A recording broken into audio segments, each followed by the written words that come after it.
안녕하세요. 승리한 상가족 여러분, 그리고 강성성경연구원 여러분. 오늘은 요한복음 1장 19절에서 28절 말씀을 나는 광야에서 외치는 자의 소리로다 라는 제목으로 함께 말씀을 나눠보도록 하겠습니다. 오늘 말씀은 세례 요한의 그 사명을 수행하는 모습에 대해서 우리에게 보여주고 있습니다. 그리고 이 사명을 수행하는 모습은 현대 사회에서 우리가 경험하는 모습과 굉장히 동일합니다. 특히 우리가 교회 안에서 하나님이 주신 직분을 수행할 때 이 모습이 자주 나타나게 됩니다. 그래서 우리가 바르게 우리의 직분을 수행한다는 것, 우리 교회가 무엇을 바라보고 우리의 직분이 정의되는지를 구분한다 그랬을 때 오늘 본문 말씀은 우리에게 주는 교훈이 굉장히 큽니다. 그래서 이것도 우리의 교회의 모습과도 한번 비교를 해보고 교회 안에서 일하는 자들의 모습하고도 비교를 해보면서 우리가 정말 하나님의 뜻대로 세워주는 교회, 하나님의 뜻과 일치된 사명을 수행하는 교회로서 나가고 있는지 한번 점검하는 그런 말씀으로 오늘 말씀을 여러분들께서 한번 바라보시기를 부탁드립니다. 자, 19절 말씀을 봅시다. 유대인들이 예루살렘에서 제사장들과 레위인들을 요한에게 보내요 라고 얘기하고 있습니다. 자, 오늘 본문 말씀의 시작은 어떻게 시작하냐면 예루살렘의 지도자들이, 대제사장들이 제사장들과 레위인들을 요한에게 보내게 됩니다. 보내서 무엇라고 얘기하냐면 내가 누구냐 물을 때 라고 얘기하면서 누구냐 묻기 위해서 옵니다. 왜 이런 일이 발생했냐면 이런 일이 발생하게 된 근본적인 원인은 25절에 있습니다. 25절에 보면은 어찌하여 세례를 베푸느냐라고 얘기합니다. 세례 요한이 외쳤던 것은 우리가 마태복음에서 확인할 수 있었다시피 회개하라 천국이 가까워왔느니라 였습니다. 즉 회개의 세례를 베풀었습니다. 이 회개의 세례가 이스라엘 민족들에게 굉장히 큰 영향을 미치게 됩니다.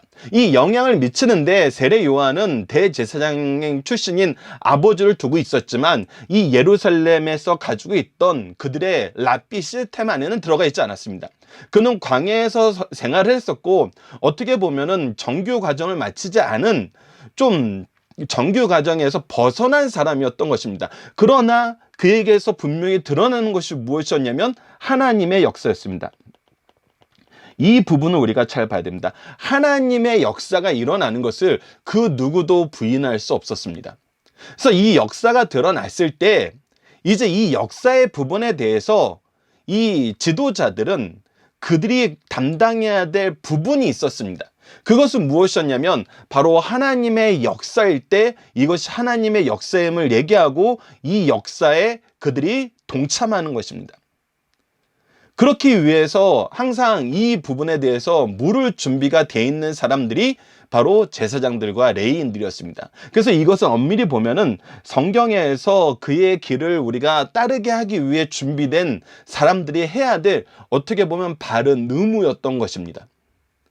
근데 바른 의무를 수행하는데 우리가 오늘 말씀에서 주의해서 봐야 되는 것은 이 바른 의무를 수행하는 이 사람들이 이 의무를 수행하는 목적이 오늘은 굉장히 특이합니다. 방법은 성경적인데 목적이 다른 부분입니다. 목적이 하나님의 말씀 안에서 하나님이 이루시고자 하시는 목적과 이들이 동일한 모습으로 동일한 목적을 가지고 이 일을 했냐는 것입니다. 이것을 좀 더 이제 구체적으로 설명하면 우리가 교회의 모습은 하나님이 주신 제도 안에서 그 제도의 질서를 따라가는 모습을 가지고 있습니다. 그런데 우리가 주의해야 되는 건 뭐냐면 이 제도와 질서는 성경이 가르쳐주는 하나님이 가르쳐주는 질서를 가지고 있는데 그 질서 안에서 이루고자 하는 목적이 최종 지점이 하나님의 뜻과 다르다는 것입니다. 오늘 바로 예루살렘에서 파송된 사람들을 통해서 예루살렘이 가지고 있던 모습과 우리가 비교해야 될 모습은 바로 이 부분입니다. 주의해야 될 부분은 바로 이 부분이란 것입니다. 그래서 19절 말씀을 보면은 이것은 그 제도 안에서 그들이 해야 되는 당연한 의무였습니다. 이때 이제 요한을 통해서 우리는 이제 무엇을 보냐면 제도도 중요하지만 그 목표한 바를 이루는 것 또한 훨씬 더 중요함을 우리가 바로 알아야 되고 제도와 하나님의 주신 목표를 바로 일치시켜서 일하는 세례 요한의 모습을 통해서 우리가 현재 어떤 부분에서 부족한지, 특히 중요한 것은 우리가 정말 참된 회개의 역사를 통해서 예수 그리스도를 소개하는 것이 우리의 목표로 하고 있는지, 아니면 우리가 하나님이 가르쳐준 질서와 어떤 겉모양은 유지하고 있고 제도적인 것은 유지하고 있는데 전혀 다른 방향으로 가고 있는지 우리가 다시 한번 봐야 됩니다.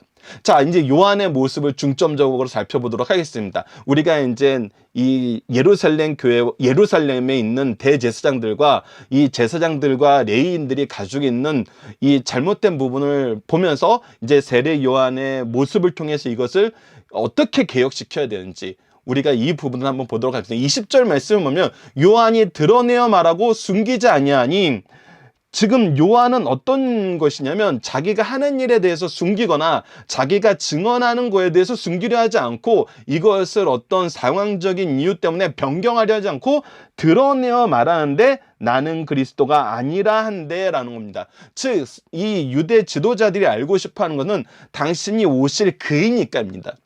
성경에 예언된 메시아이니까 라고 하는데, 세례 요한은 분명히 얘기하는데 나는 그리스도가 아니라고 얘기합니다.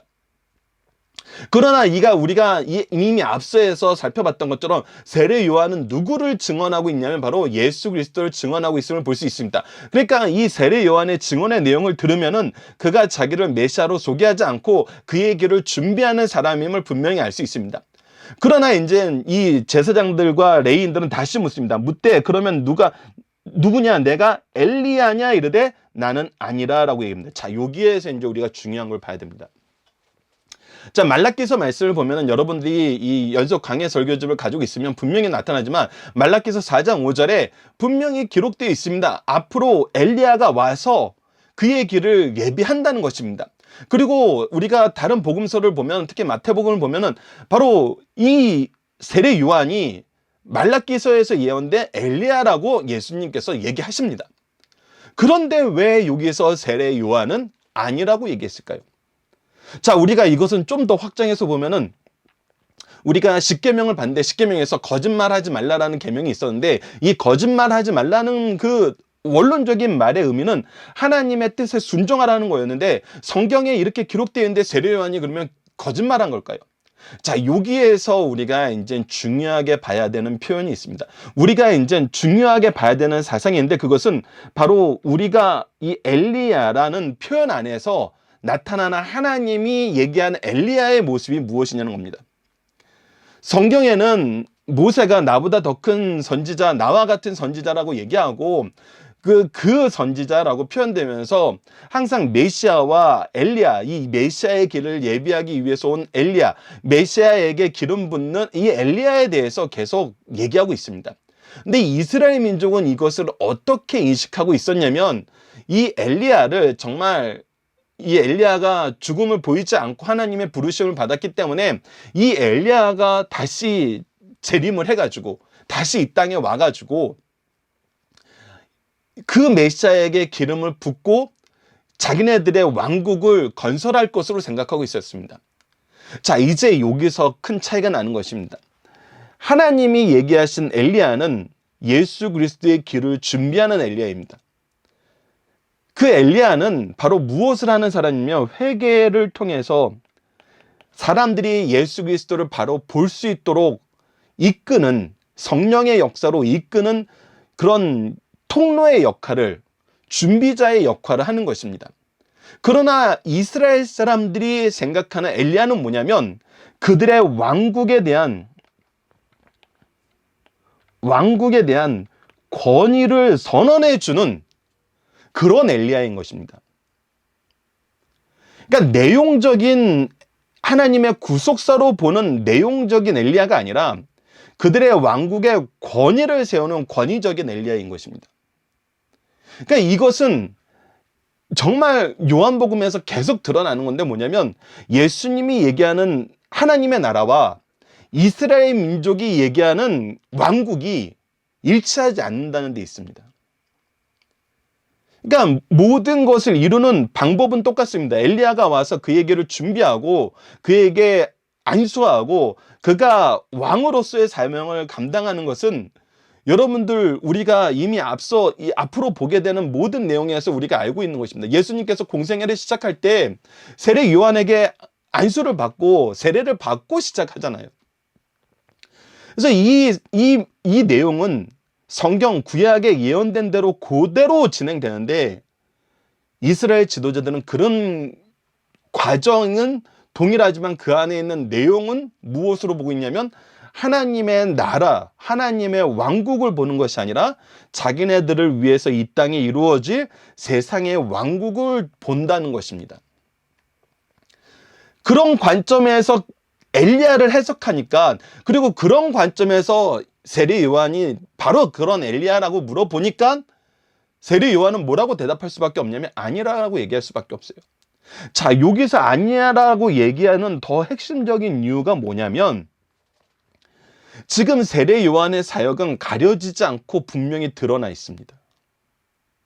회개의 역사, 회개의 세례의 역사, 예수 그리스도를 전하는 엘리야의 사명은 그가 감추어서 하는 것이 아니라 이미 모든 사람에게 드러나 있어요. 그러니까 그가 드러나서 하는 행동을 성경을 통해서 비춰보면은 이것이 바로 하나님이 얘기하신 엘리야의 사명이고, 그걸 통해서 우리가 꿈꾸던 엘리야의 사명은 우리가 생각하는 것과 하나님이 우리에게 주시고자 했던 것과는 차이가 있구나라는 것을 분명히 알 수 있어요. 그거를 알 수 있는 사람들이 바로 제사장들과 레위인이에요. 왜? 이 사람들은 성경 전문가들이기 때문에. 그러니까 성경을 통해서 세례 요한의 사명을 보면은 이 하나님의 역사가 참됨을 알게 되는데, 이들은 하나님의 역사가 중요한 것이 아니라 하나님의 말씀을 자기네들이 해석한 그 해석으로서 바라보고 싶어 하는 거예요. 여러분들 이 부분은 우리가 언약신앙 이 아브라함을 통해서 굉장히 많이 드러나는 건데, 예전에도 잠깐 말씀드렸지만 아브라함이 하나님의 언약을 받고 자기의 해석적 한계에서 이 언약을 온전히 이해하지 못하고 온전히 적용하는 삶을 살지 못해요. 근데 하나님께서 계속 그걸 교정해 주시거든요. 다시 언약을 갱신하시고 그 언약의 내용을 구체화시키시고 그 언약의 내용 안에서 구체화된 내용들을 경험하게 함으로써 정말 참된 창조의 신앙과 부활의 신앙을 갖게 하세요. 그래서 성경은 우리의 해석적 한계, 이것을 끊임없이 벗어날 수 있도록 교육시키세요.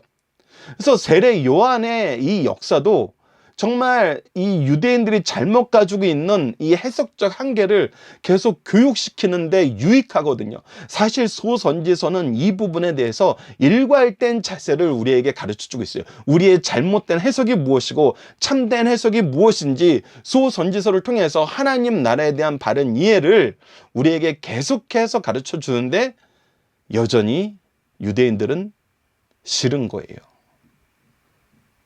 하나님의 말씀에 대한 해석적 한계에서 벗어나서 참된 믿음으로 가는 것이 중요한 것이 아니라 이 말씀을 근거로 한 자기네들의 해석이 이루어지길 바라는 거예요.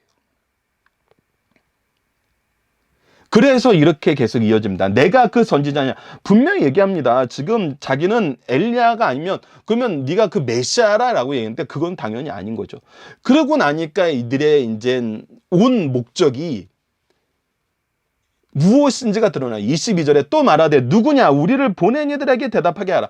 지금 이들은 하나님의 말씀을 기초로 하나님의 역사를 보면서 하나님의 뜻과 하나님의 목적과 자기네들의 뜻과 자기네들의 목적이 같은지 틀린지 말씀을 통해서 비춰볼 수 있는 능력이 있는 사람들이에요. 그런데 그들이 원하는 것은 하나님의 뜻을 보려는 것이 아니고 하나님의 임재하심의 역사를 보려는 것이 아니고 자기네들의 제도 안에서 자기네들이 세운 그런 목적을 채우는 데 목적이 있으니까 뭐라고 얘기하냐면 우리를 보낸 이들에게 대답하게 하라는 거예요. 스스로 깨달을 수 있음에도 불구하고 자기네들이 원하는 정답이 나오지 않으니까 자기네들이 원하는 정답을 네가 얘기하라는 거예요. 여러분들 이 뉘앙스의 차이를 이해하시겠습니까? 이미 정답은 나와 있어요. 하나님이 주신 역사의 내용은 세례 요한을 통해서 분명히 선언되고 감추어진 것이 아니라 드러내어 얘기하고 있어요. 드러내어서 그 증거들이 나타나고 있고, 하나님의 말씀의 성취, 구약에 예언된 메시아의 길을 준비하는 그 길이 무엇인지 그 언약의 성취를 이들이 보고 있어요. 그런데 그게 보기 싫으니까 뭐라고 얘기하냐면 우리들이 원하는 대답을 주라는 거예요. 그러자 세례 요한은 뭐라고 얘기해요? 하나님의 말씀을 다시 선포합니다. 하나님의 말씀을 기준으로 보면은 안다는 거예요. 나는 선지자 이사야의 말과 같이 주의 길을 곧게 하라고 광야에서 외치는 자의 소리로다. 하나님의 말씀의 성취가 너희들에게 보이지 않느냐는 거예요. 하나님의 말씀만 다시 선언하는 거예요. 하나님의 말씀을 통해서 보면은 이것이 하나님의 역사이고 하나님의 뜻이 어디로 가는지 너희들이 알 수 있는데 왜 스스로 눈을 감느냐는 거예요. 빛으로 오신 예수님께서 빛의 말씀이 지금 선언되고 있는데 왜 어둠으로 가고 있고 이 빛을 외면하는 거예요. 근데 24절을 보시죠. 그들이 바리새인들이 보낸 자라 또 물어 이르되 하나님의 말씀으로 보십시오라고 얘기하는데 그들은 뭘 물어봐요? 내가 만일 그리스도도 아니요 엘리야도 아니요 그 선지자도 아닐진데. 여러분들, 이 부분이 이제 정말 우리가 무지의 완고함이라는 것이 얼마나 정말 치명적인 것인지 다시 한번 가르쳐 주는 것입니다.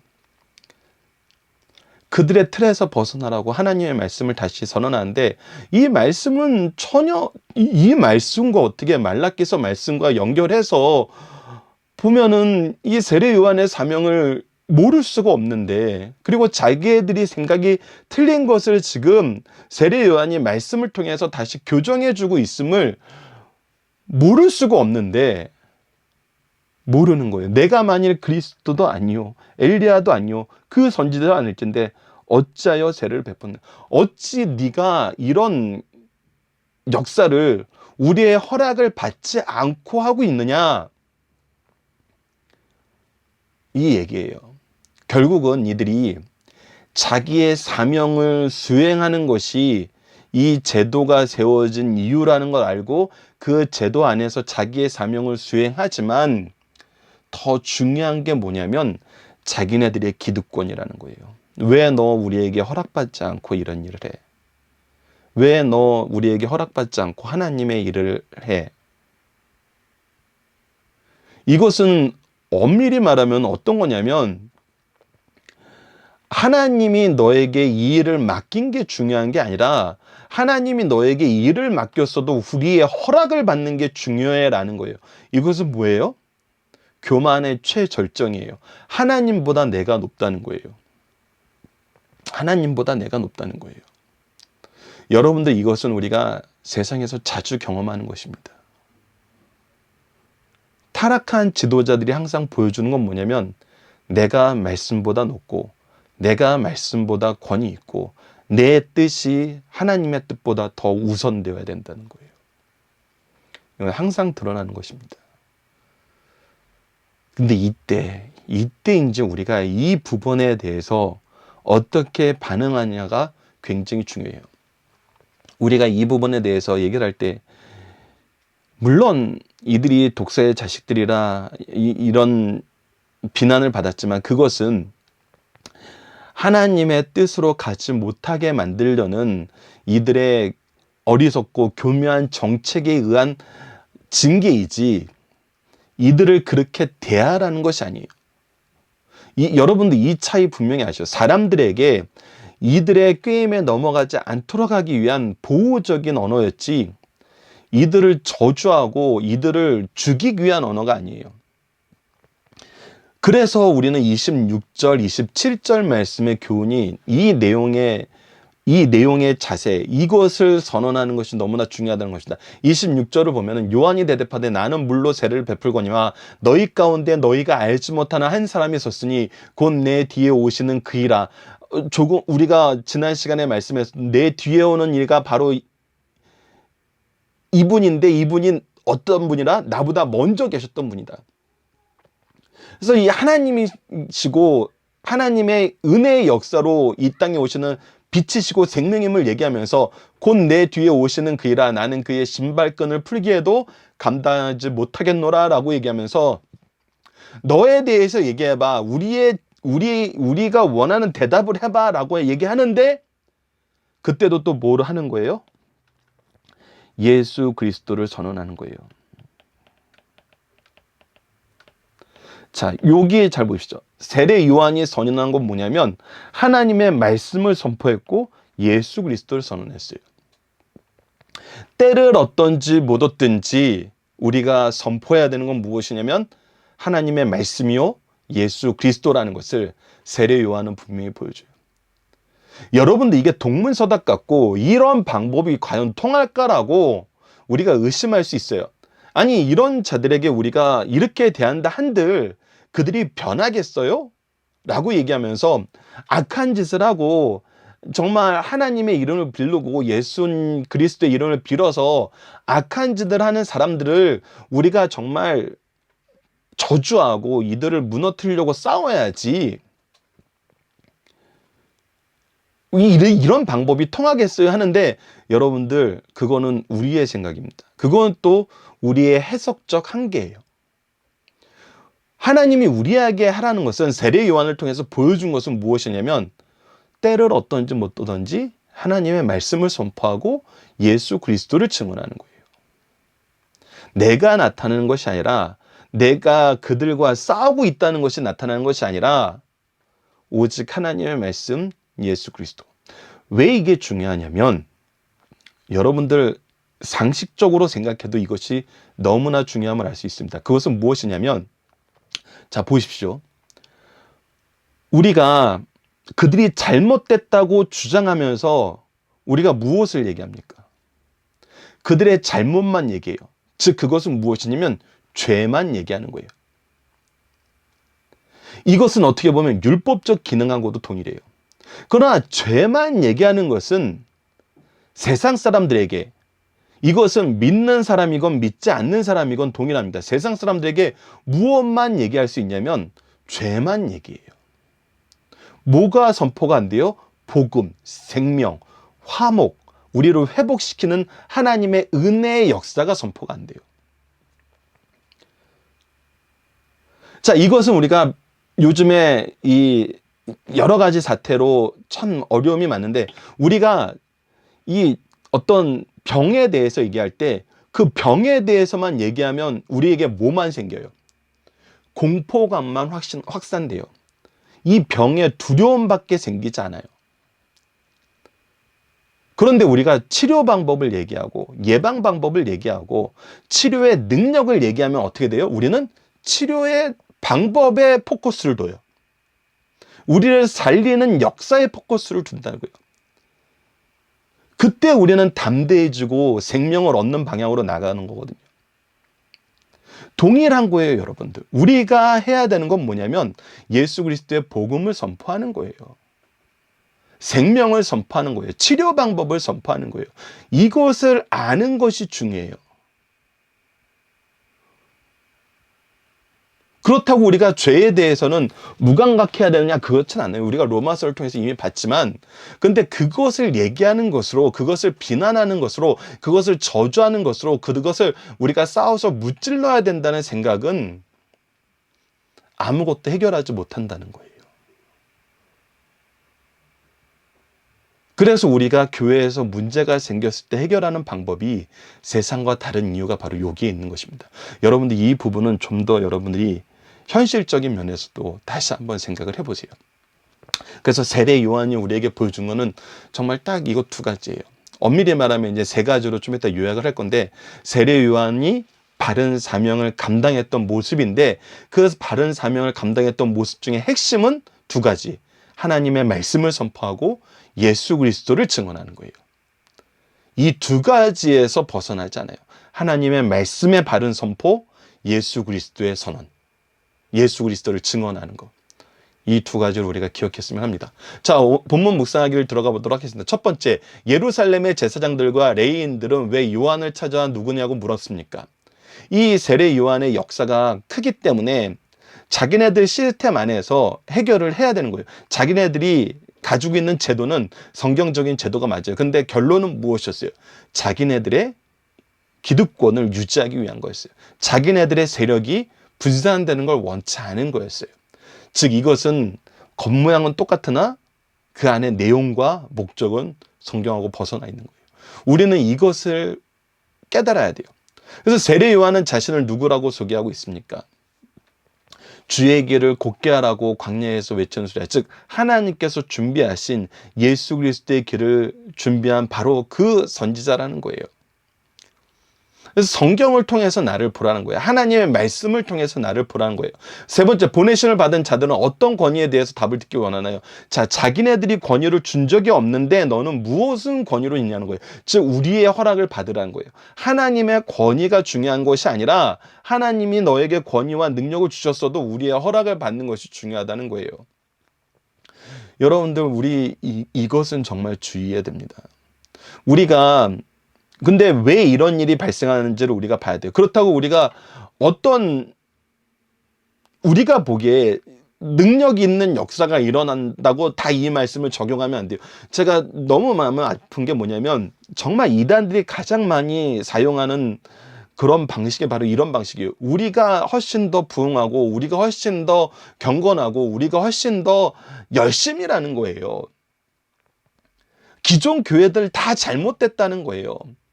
그러니까 우리에게 나타난 열매가 크기 때문에 우리를 따르는 게 맞다는 거예요. 여러분들 이것은 일괄적으로 적용되지 않아요. 일괄적으로 적용되지 않는다는 것은 다시 한번 보라는 거예요. 제도가 어느 것이 더 뛰어나느냐를 보는 것이 아니라 내용과 목적이 하나님의 뜻과 일치되느냐를 보는 거예요. 그들이 소개하는 것이 예수 그리스도 같은데 결국은 자기네 교주를 소개하는 것으로 가요. 교주를 신격화하는 것으로 가요. 사실 이것은 다음에도 얘기할 기회가 있겠지만 이것은 이단들이 예수 그리스도의 방법을 카피하는 것과 동일해요. 그 카피하는 것과 동일하다는 게 무슨 뜻이냐면 하나님을 볼 수 없는 우리에게 예수 그리스도를 보내서 우리로 하여금 하나님의 영광을 보게 했던 것처럼 이단들도 계속 이 방법을 따라하면서 지금 이 시대에 너희들에게 하나님의 길을 보여주기 위해서 온 사람이 자기 교주라고 소개를 하는 거예요. 근데 이거는 굉장히 잘못된 게 무엇이냐면 예수 그리스도의 이 구속사역, 삼위일체 하나님의 구속사역을 거부하는 것과 마찬 게지. 왜냐하면 하나님의 구속사역은 예수 그리스도를 통해서 성취되었고 성령을 통해서 지금 적용되고 있는데 이것이 불완전하다는 거예요. 결국 이들이 얘기하는 건 뭐냐면 자기가 하나님보다 더 높다는 거예요. 다르지 않아요. 그렇기 때문에 여러분들 이단들의 이런 얘기도 바로 보셔야 됩니다. 성경을 통해서 하나님의 말씀만 예수 그리스도만에서 벗어나면은 잘못된 거예요. 이들은 하나님의 말씀을 이용해서 누구만 드러나길 원해요? 자기의 교주들만 드러나길 원하고 자기네들의 방법을 인정하기를 원해요. 절대 예수 그리스도를 드러내는 것으로 자신들의 모습을 정의하지 않습니다. 이 부분 우리가 중요해요. 네 번째, 세례 요한은 자신을 누구의 권위와 연결해서 설명합니까? 바로 하나님의 세우신 질서 안에서 예수 그리스도의 권위와 연결해서 어떻게 하는 거예요? 자기의 권위를 세우는 거예요? 아니에요. 자기를 낮추는 거예요. 자기는 사라지고 오직 예수 그리스도만 보게 하는 거예요. 이것이 중요해요. 여러분들 이단이나 정말 타락한 교회에서는 누가 안 보이냐면 예수 그리스도가 안 보이고 거기에서 선전하는 그 사람만 보여요. 이게 큰 차이라는 거 우리가 기억해야 됩니다. 자, 요한복음의 중심 사상을 보도록 하겠습니다. 요한복음 서론을 끝내고 이제 우리가 지난 시간으로 서론이 끝났습니다. 본론으로 들어오게 됐어요. 본론을 한마디로 요약하면 하나님의 아들 예수 그리스도의 신성의 계시라고 할 수 있습니다. 요한복음의 본론의 내용은 세 부분으로 나눌 수 있어요. 첫 번째는 1장 19절에서 12장까지의 말씀으로 하나님의 아들의 자기 생애에 관한 계시로 공생의 기간 중 활동하신 내용에 대한 공간 복음의 보충적 성격이 강해요. 그리고 두 번째는 13장에서 20장으로 하나님의 아들의 마지막 계시로 고난 주간에 예루살렘에 하신 계시 활동을 보여주는데 이 부분이 굉장히 중요합니다. 우리가 이 부분은 좀 더 꼼꼼하게 보는 시간을 갖고자 합니다. 세 번째, 부활하신 후 제자들에게 어떻게 나시고 계셨는가를 보여주는 것이 바로 21장입니다. 다시 주님의 공생의 기간의 활동은 네 가지로 구분하는데, 즉 1장에서 12장 첫 번째 부분은 네 가지로 나타나는데, 계시 생활의 초창기, 발전기, 투쟁기, 종말기인데 특히 투쟁기의 부분을 우리가 또 자세하게 볼 거예요. 이 부분은 조금 전에 설명드렸던 대로 하나님의 말씀이 우리에게 임했을 때 우리가 해석적 한계에서 잘못된 방향으로 가는데, 이 계시 생활의 투쟁기에는 이 잘못된 방향으로 간 거를 계속 고쳐주시는 거예요. 계속 고쳐주시는 거예요. 그래서 이 고쳐주시는 내용이 지금 현재 우리 삶에도 있으면 우리도 고침을 받아야 되는 거예요. 그래서 이 투쟁기의 말씀 우리가 좀 더 자세히 보도록 하겠습니다. 1장 말씀은 예수님이 공생애를 여는 서막으로 세례 요한과의 관계된 4일간의 역사를 기록하고 있습니다. 첫째 날은 유대인의 대표들에게 자신에 대한 질문에 답하는 형식으로 예수님을 증거하고 있습니다. 둘째 날은 예수께서 나타나시자 보라 세상 죄를 지고 가는 하나님의 어린 양이다라고 얘기하면서 예수님께서 메시아이심을 선포합니다. 즉 계속 예수님을 증거하고 예수님을 선포하는 데에서는 동일해요. 셋째 날은 요한이 예수를 증거하자 요한의 두 제자 안드레아와 요한이 예수를 따르게 됩니다. 즉 예수님께로 연결하는, 예수님을 선언하고 예수님께로 인도하고. 넷째 날은 빌립과 나다나엘을 선택한 사건으로 나다나엘을 통해서 예수께서 하나님의 아들이심과 자신의 구주이심을 대한 첫 고백을 받으신 사건이에요. 그래서 계속해서 이제 예수님을 선언하고 예수님께로 인도하고 예수님을 고백하게 하는 것, 즉 예수님만 바라보게 하는 거예요. 이것이 핵심임을 우리는 분명히 보게 됩니다. 자, 본문의 중심사상 세 가지입니다. 첫 번째, 세례 요한의 겸손함을 볼 수 있습니다. 그는 당대의 놀라운 특권인 제사장 계층마저 거부하고 광야에서 야인이 되어 회개의 세례를 베풀었습니다. 이때 수많은 군중들이 모여왔고 유대인들의 최고 의결기구인 사내들인 공회와 백성들은 그가 메시아인가를 확인하러 왔어요. 그는 이렇게 다른 영역에서 성경을 거두어 확고한 위치에 오르게 되었으나 자기를 겸손히 낮추고 그 기회를 놓치지 않고 무엇하는 것으로 삼았어요? 메시아를 증거하는 기회로 삼았어요.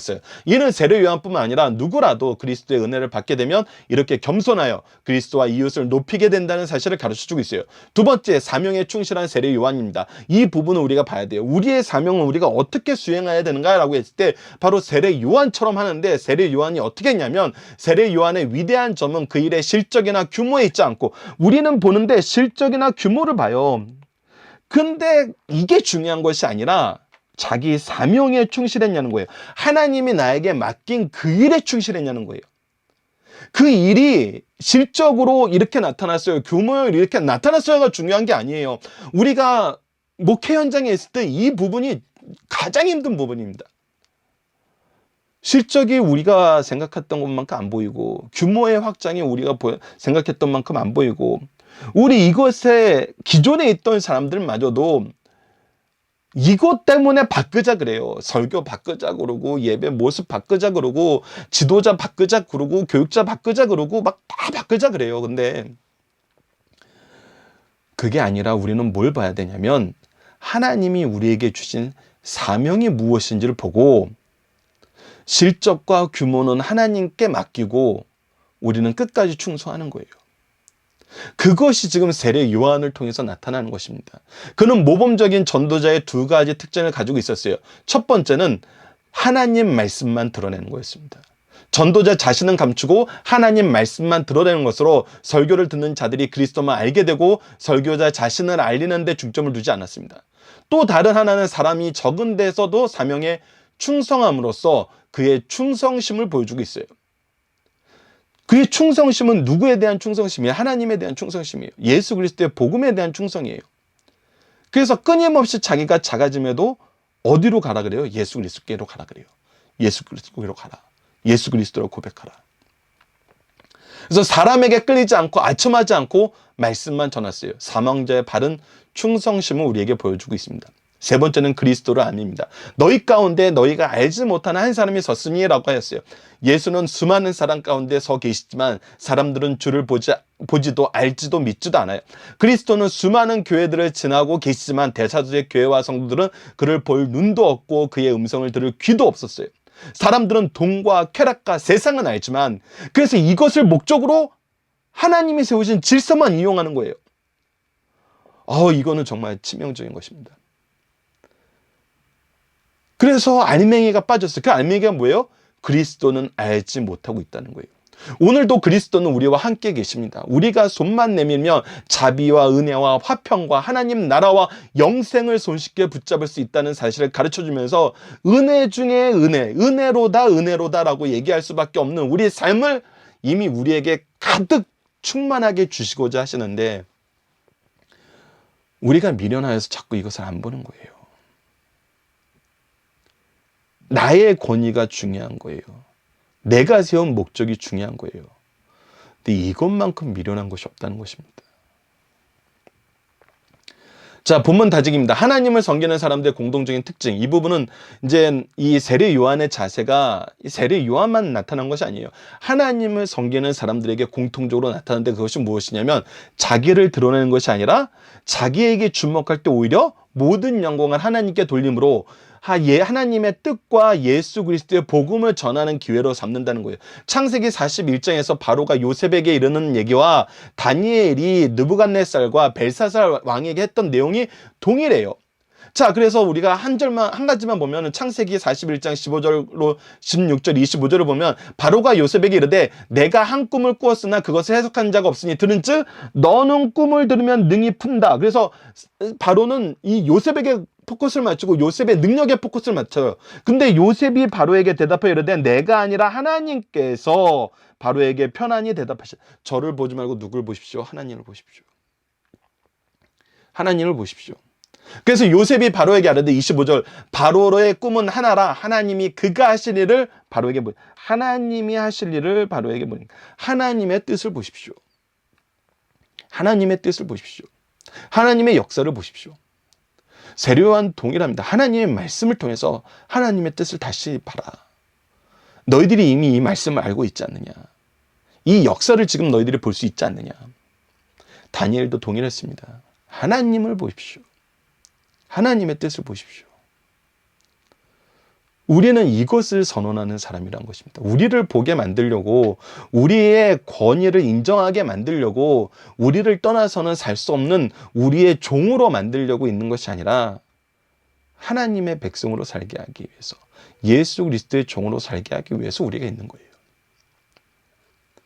이것은 우리가 참 중요한 자세입니다. 우리는 이 모습을 세례 요한을 통해서 배워야 됩니다. 세례 요한은 왜 엘리야가 아니라고 했는가? 앞에서 자세히 설명했던 것처럼 이들이 생각하는 것은 하나님의 말씀의 겉모습만 따왔지 내용과 목적이 달랐기 때문이에요. 세례 요한이 펼쳐야 할 고등길은 무엇입니까? 바로 회개의 역사였습니다. 회개하지 않고는 하나님께 무릎 꿇지 않고는 하나님 앞에 내 가난함, 은혜가 없으면 살 수 없는 내 가난함을 고백하지 않으면은 우리가 예수 그리스도를 바로 볼 수 없기 때문입니다. 네 번째, 바리새인들이 보내온 자들이 요한에게 추구한 내용은 뭐냐면 우리의 권위에 왜 복종하지 않느냐예요. 우리의 권위에 복종하라는 거예요. 세례 요한이 추구하는 자들에게 대답한 내용은 뭐냐면 너희들이 원하는 대답이 중요한 것이 아니라 하나님이 너희들에게 주시는 길이 중요하다는 거예요. 하나님의 뜻, 예수 그리스도를 보라는 겁니다. 자, 성경은 우리가 그리스도의 종으로서 보내심을 받을 때 주의해야 하는 자세가 무엇이라고 가르칩니까? 오직 하나님만 바라보라는 것입니다. 하나님의 은혜만 바라보라는 거예요. 하나님의 역사만 바라보라는 것입니다. 우리는 이것을 잘 실천하고 있는가 생각해 봅시다. 우리는 우리가 드러나는 것이 좋은지 예수 그리스도를 드러나고 예수 그리스도를 바라보게 하고 예수 그리스도를 고백하는 것이 중요한지를 잘 봅시다. 특히 우리가 주의해야 되는 것은 예수 그리스도를 고백하게 하는 인생을 살고 있느냐가 굉장히 중요합니다. 이번 주 공동 기도 제목은 창조주이시며 우리의 빛으로 오신 구원자 예수 그리스도를 바로 알고 바로 믿고 바로 고백하여 주소서입니다. 오늘 본문 말씀을 통해서는 우리의 사명이 하나님의 구원을 선포하는 것임을 항상 기억하게 하여 주소서. 우리를 주목할 때 하나님을 선언하는 기회임을 깨닫고 바르게 하나님의 영광을 나타내게 하여 주소서. 오직 겸손과 온유함으로 섬김으로 복음을 전하는 그리스도의 제자가 되게 하여 주소서 기도하는 우리 승리하는 삶 가족 여러분들, 강성성경연구원 여러분 되길 기도합니다. 감사합니다.